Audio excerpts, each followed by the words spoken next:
Question number 1, Grant Robertson. Thank you, Mr Speaker. My pleasure. My question is to the Minister of Finance.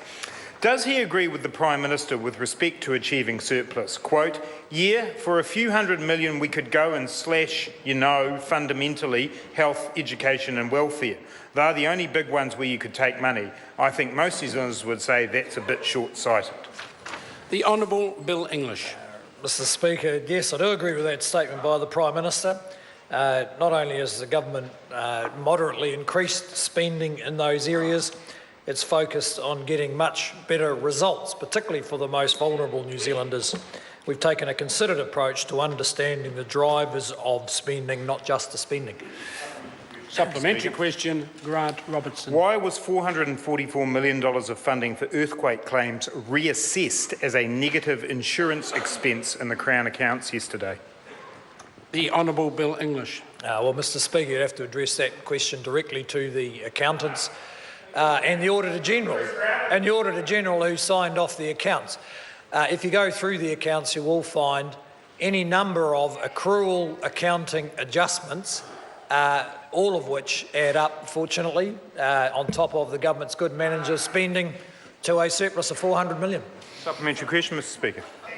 Supplementary question, Grant Robertson. Is the Minister of Finance telling the House he doesn't know why $444 million worth of funding for earthquake claims were reassessed as a negative insurance expense, especially given that that amount is larger than the surplus he announced yesterday? The Honourable Bill English. Mr Speaker, yes, I am telling the House that. Across a $70 billion budget, there are an enormous number of adjustments. Each one of them is checked by the Auditor General. These are the audited accounts of the New Zealand Government. And if the member's suggesting there's something dodgy about those accounts, he should take it up with the Auditor General. Supplementary question, Jami-Lee Ross. In successfully meeting its target of return to surplus in 2014-15, what has been the government's overall approach to managing its finances? The Honourable Bill English. Well, Mr Speaker, the government's overall approach has been to manage our finances by doing a better job. That is a better job of new capital investment, a better job of managing our existing $250 billion of assets, and a better job of providing services to 4 million New Zealanders. And we found that what works for the community works for the government's books. Supplementary question, Grant Robertson. Is he really comfortable with cutting $444 million out of the budget for EQC repairs, given that MB audits have revealed that thousands of Canterbury houses have dodgy repairs that will need to be redone and work on increased flooding risk claims have barely begun?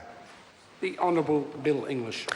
Well, Mr Speaker, the member may be surprised to know that accounting adjustments are not a matter of political pushing and shoving.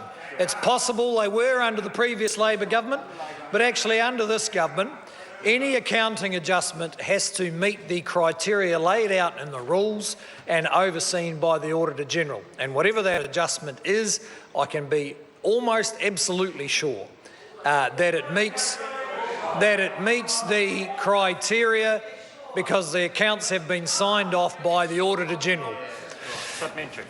Supplementary question, Jami-Lee Ross. How does the achievement of surplus in the latest year compare with the fiscal situation inherited by the National-led government in 2008?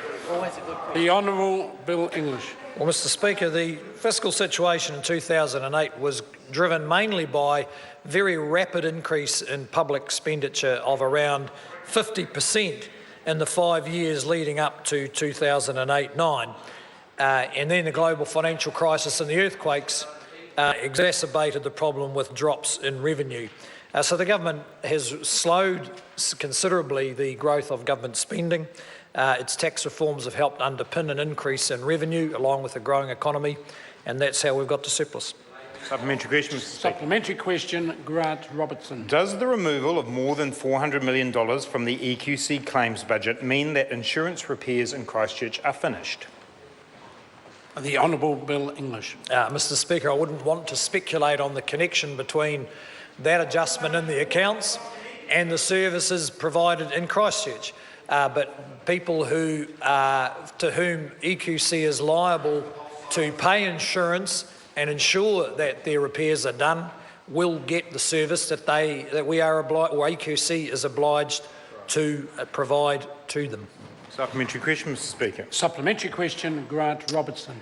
When John Key was giving him a high five for achieving a $414 million surplus, did he tell him that it wouldn't have happened if he hadn't cut $444 million from the projection for Canterbury EQC payouts? The Honourable Bill English. Mr Speaker, no, because the member's just wrong. I mean, he can go on an Easter egg hunt where he finds every accounting adjustment that exists that's around 400 million, but it'll just make him look like a little bunny. Supplementary question, Mr Speaker. Order.